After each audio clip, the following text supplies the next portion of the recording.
Well, I think government has made a good initiative by putting together the 10 billion kwacha stimulus package for private sector use. And the idea is that through the Bank of Zambia, the 10 billion kwacha goes to commercial banks, and then the commercial banks on lend to the private sector. The challenge we've seen is that the rules for accessing this money by commercial banks from the Bank of Zambia are very clear. The Bank of Zambia wants some kind of collateral, they want some kind of plan on how secure the money is as it is given from Bank of Zambia to the commercial banks. But where we have a challenge is where the rules for how this money would be loaned out to the private sector have not changed.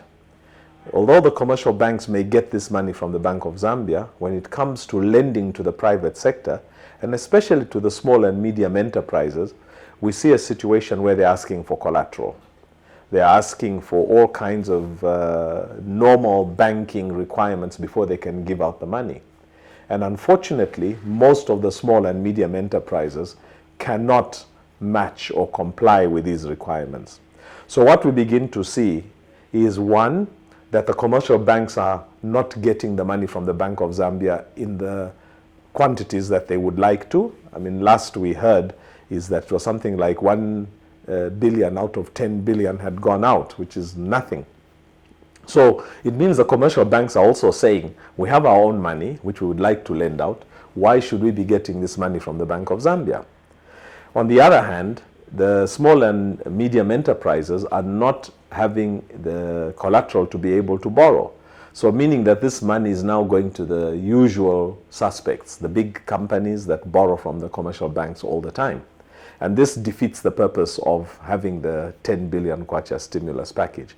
So what I think is the way forward really is that, firstly, we need to see some dialogue between the Bank of Zambia and the Bankers Association, so that some mechanisms can be put in place that can gravitate towards lending the small and medium enterprises.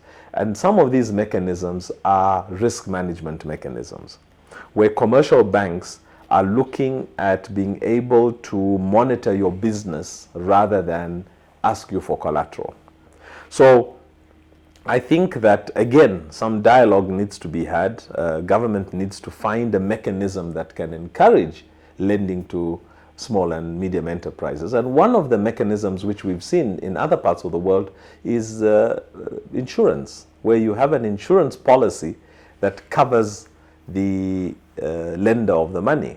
So if a bank or a microfinance institution decides to lend money to a small company, an insurance policy is entered into to protect both institutions from losses, and the insurance company takes the risks, which means the insurance company is the one that is going to do the monitoring and making sure that the money is being used properly, that the cash received from revenues is being deposited in the bank so that the bank can get its money back. So insurance company becomes like an agent of the bank to ensure that it is monitoring the company that is borrowing. So these, I think, are some of the mechanisms that can be put in place, because we have seen that a lot of the small enterprises, especially those that are in the hospitality industry, are the ones that suffered the most under the COVID-19 shutdown. A lot of our markets and trading places didn't actually shut down, although there was closure of malls and supermarkets and restaurants, but in the actual markets, business continued, so quite a few of those businesses survived. Well, I think the biggest challenge is that it's very, very important that small businesses need to operate more as a cooperative. They have to learn to collaborate, to cooperate, and to consolidate to be able to ensure that they can have robust business contacts. Because during these types of pandemics or other kinds of challenges in the economy, if you're a small business and you lose your customers, your business quickly deteriorates.